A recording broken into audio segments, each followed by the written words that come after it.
మడమ నొప్పి లేదా మడమ సూల అంటే ఏమిటి?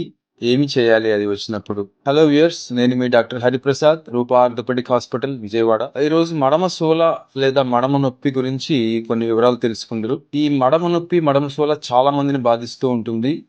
దీనికి కారణాలు ఏమిటంటే వైద్య భాషలో చెప్పాలంటే ప్లాంటార్ ఫేషియటిస్ అంటాము. లేదా కాల్కేనియల్ స్పర్ అని చెప్పి ఎముక పెరుగుదల రావచ్చు. ఇది మన పాదం. ఇది ఎముక. ఈ ఎముకలో ఎప్పుడైతే కింద భాగంలో ఆర్ వెనుక భాగంలో ఎముక పెరుగుతుందో దానిని కాల్కేనియల్ స్పర్ అని అంటాము. లేదా ఈ అరికాలు పాదంలో ప్లాంటార్ ఫేషియా అనేటువంటి మందమైన కండ ఒకటి ఉంటుంది.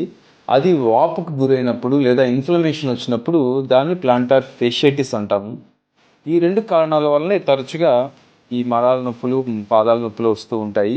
అయితే వీటికి వైద్యం ఏమిటి అంటే ముఖ్యంగా 3 మార్గాలు.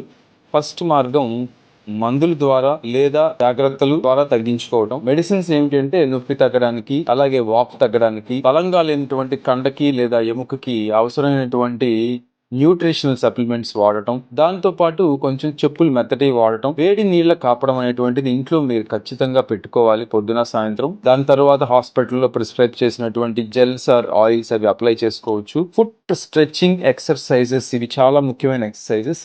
పాదంలో ఏ ప్లాంటార్ ఫేషియా అయితే టైట్ అయిపోయి వాచి నొప్పి కలిగిస్తుందో ఈ ప్లాంటార్ ఫేషియా స్ట్రెచ్ అయ్యి రిలాక్స్ అయ్యి పెయిన్ తగ్గడానికి చాలా ఉపయోగపడుతూ ఉంటుంది. వీటి వల్ల ఎప్పుడైతే ఫలితం కనిపించదో అలాంటి పరిస్థితుల్లో ఇంజెక్షన్స్ చేయడం జరుగుతుంది. ఆ ఎముకకి నొప్పి ఉంటే ఎముకకి, లేదా కండలో నొప్పి ఉంటే కండరానికి ఇంజెక్షన్స్ చేస్తాము. ఈ 2 పద్ధతుల ద్వారా 90% పేషెంట్స్కి ఈ మడమ నొప్పి లేదా మడమ సోల తగ్గిపోతుంది. తగ్గని వారు కేవలం 100 మంది పేషెంట్స్లో కేవలం 10 మంది మాత్రమే ఉంటారు.